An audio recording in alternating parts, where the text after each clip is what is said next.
A newborn baby girl was found stuffed in a duffel bag on a freezing roadside, alive just hours before someone silenced her forever. No name, no family, no justice for decades. She was buried as a mystery, but someone out there knew exactly what happened. And when the truth finally surfaced, it changed everything. What if the person responsible for a decades-old crime was someone no one ever thought to suspect? Not a stranger, not a drifter, but someone who blended in so perfectly, they became invisible to suspicion itself. Tonight's story is not just about a cold case, it's about time, deception, and a truth so deeply buried it took over 30 years to uncover. A discovery made on the side of a quiet American road. A victim with no identity. And a mystery that left investigators chasing shadows for decades. But here's where it gets unsettling. Because when modern science finally cracked the case, the truth didn't just shock the community, it rewrote everything investigators thought they knew. The kind of twist that makes you question how well anyone can truly hide a secret. This is a story about fear, about choices made in a single moment, and the consequences that refuse to stay buried. So before we begin, make sure you like, subscribe, and turn on notifications, because stories like this remind us that the past never really stays in the past. And trust me, this one will stay with you. Let's begin. It was just before sunrise on an icy February morning in 1994 when two highway maintenance workers pulled over along a quiet stretch of Route 18 outside Cedar Ridge, Missouri. They had done this route hundreds of times before, clearing debris, checking guardrails, keeping the roadside safe. Nothing ever changed out here. Just long roads, bare trees, and silence. Until that morning. One of the workers spotted a dark-colored duffel bag wedged beneath a bent guardrail, half covered in snow. At first, it looked like it had been tossed aside by a passing driver. Lost luggage, maybe. But as he approached, something felt off. The bag was too still, too carefully placed. He called his partner over, and together they dragged it free. The zipper was stiff, frozen from the cold. It took effort to pull it open. And the moment it did, everything changed. Inside was the body of a newborn baby girl, wrapped tightly in plastic. Silent. Still. The world around them seemed to stop. Within hours, police flooded the scene. But as investigators began their work, one chilling truth became clear. No one knew who she was. And no one knew who left her there. By midday, the quiet roadside had transformed into an active crime scene. Police tape stretched along the guardrail as investigators carefully documented every detail. The duffel bag. The plastic wrapping. The exact position where the infant had been left behind. At the county morgue, the medical examiner began the autopsy, and what they found made the case even more disturbing. The baby girl had been born full-term. Healthy. Alive. For a brief moment, she had entered the world breathing, before something went terribly wrong. The official cause of death was determined to be suffocation. Something had been forced into her airway. It wasn't an accident. It was intentional. The room fell silent as the report was finalized. This wasn't abandonment. This was homicide. With no identification, no missing reports, and no witnesses, investigators faced an impossible task. Who was she? And who could do something like this? Weeks turned into months, and with no leads, the case began to slip into the shadows. But the community refused to let her be forgotten. At a small funeral service funded by local donations, the unnamed child was finally laid to rest. They gave her a name.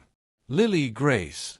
A name filled with love, but no history, no past, just a mystery waiting to be solved. In the months that followed, investigators chased every lead they could find. They interviewed hospital staff across Cedar Ridge and neighboring towns, hoping someone remembered a woman who had recently given birth without documentation. They checked adoption agencies, shelters, and clinics. They even followed anonymous tips, each one leading nowhere. No missing baby reports matched. No family came forward. It was as if Lily Grace had appeared in the world for only a few hours, and then vanished without a trace. Frustration began to set in. Without DNA databases, without surveillance cameras, and without witnesses, the case quickly hit a wall. Detectives preserved what little evidence they had, hoping one day technology might catch up. But as the years passed, that hope slowly faded. The file was eventually labeled what every investigator dreads: cold case. Time moved on. Officers retired. New cases replaced old ones. And Lily Grace's story was quietly boxed away, sitting on a shelf among dozens of unsolved files. But something about this case never sat right with a few who remembered it. Because somewhere out there was someone who knew the truth. Someone who had lived an entire life, carrying a secret no one else could see. And one day, that secret would resurface. For nearly 3 decades, Lily Grace's case sat untouched, frozen in time, like the winter morning she was found. But by 2023, everything had changed. Across the United States, cold cases once thought unsolvable were being reopened. A new method, investigative genetic genealogy, was helping detectives identify victims and suspects using DNA in ways never before possible. And in Cedar Ridge, one retired detective couldn't let go. Detective Marcus Hale had worked the case back in the 90s. Even after retiring, the image of that roadside discovery never left him. When he heard about the breakthroughs happening nationwide, he made a call to the department. He wanted Lily Grace's case reopened. At first, it seemed unlikely. Resources were limited, and decades had passed. But eventually, a small cold case unit agreed to take another look. The preserved evidence was sent to a specialized lab. Technicians carefully extracted DNA from the infant's remains, building a genetic profile that would be uploaded into genealogy databases. Then, they waited. Days turned into weeks. Weeks into months. Until finally, a match appeared. Not the suspect, but a relative. A distant connection, buried somewhere in a family tree. And for the first time in 30 years, the case had a direction. The DNA match didn't point directly to a suspect, but it was enough. Genealogists began the slow, meticulous process of building a family tree. Starting with distant relatives, they worked backwards through records, birth certificates, marriages, old addresses, connecting names across generations. It was like assembling a puzzle where most of the pieces were missing. But slowly, a picture began to form. The match led investigators to a family that had lived in Missouri in the early 1990s. From there, they narrowed it down to a handful of women who would have been of childbearing age at the time Lily Grace was born. One name stood out: Rachel Whitaker. In 1994, Rachel had been 21 years old. She lived less than 30 miles from where the baby was found. But what caught investigators' attention wasn't just the location. It was the silence. There were no medical records of a pregnancy. No hospital visits. No mention of a child, ever. Friends from that time described her as private, quiet, someone who kept to herself. But as detectives dug deeper, they uncovered something unsettling. Around the same time the baby was found, Rachel had abruptly taken time off work. No explanation. No details. Just gone. For a short period. And then she returned like nothing had happened. By the time investigators found Rachel Whitaker again, she was no longer the quiet 21-year-old from the 90s. She was now Rachel Carter, a respected middle school counselor in a quiet suburb outside St. Louis. Married. 2 grown children. A stable life built over decades, one that, on the surface, looked completely ordinary.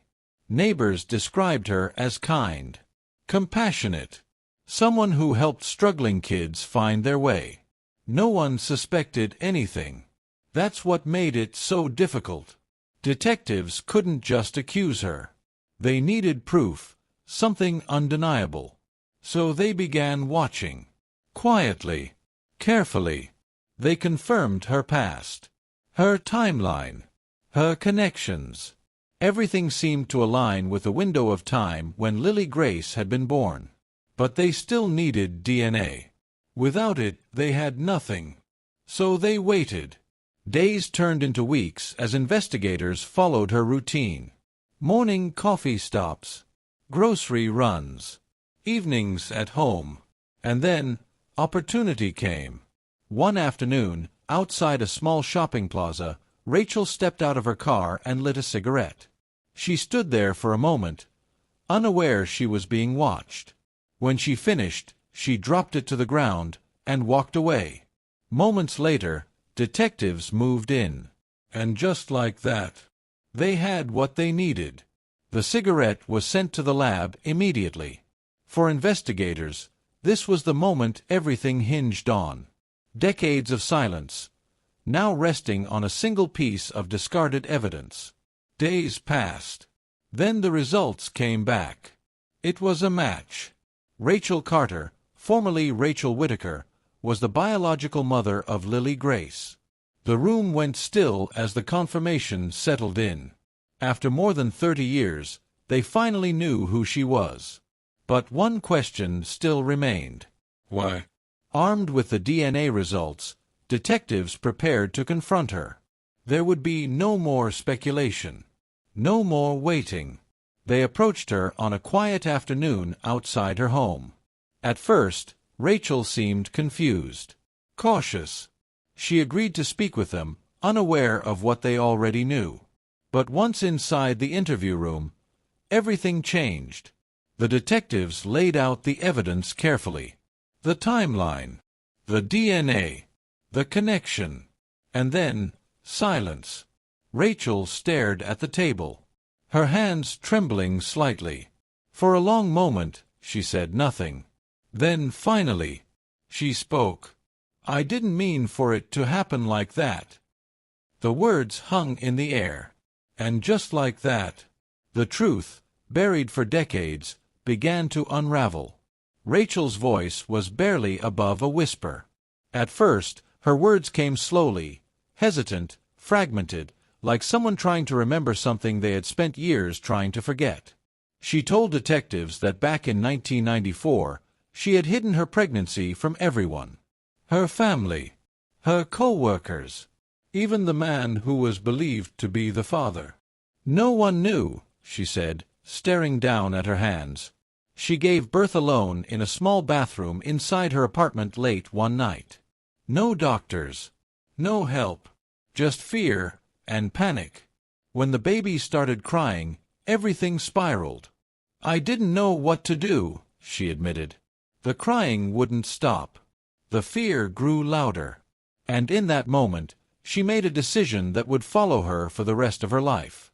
She grabbed whatever she could find nearby and forced it into the baby's mouth. The crying stopped. Silence filled the room. "I just wanted it to stop," she said, her voice breaking. Afterward, she wrapped the baby, placed her in a duffel bag, and drove out to the roadside where she left her behind. Then she went home, cleaned up, and went on with her life, as if nothing had happened.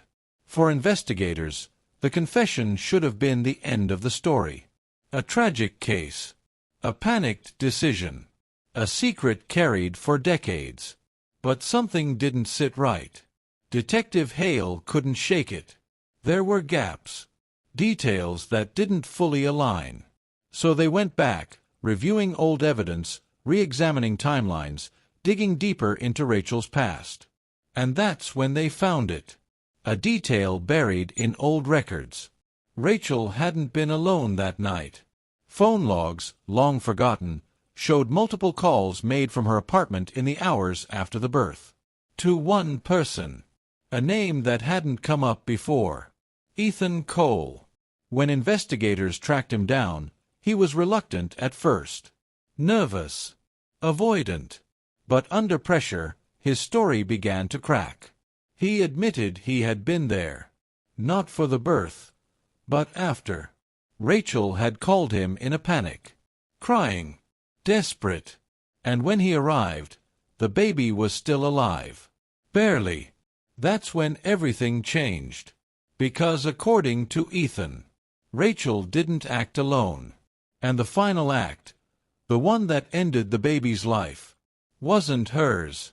The room felt heavier as Ethan Cole finished his statement. According to him, when he arrived at Rachel's apartment that night in 1994, the baby was still alive, weak, but breathing. Rachel was panicking, pacing, repeating the same words over and over. She won't stop crying. I can't do this.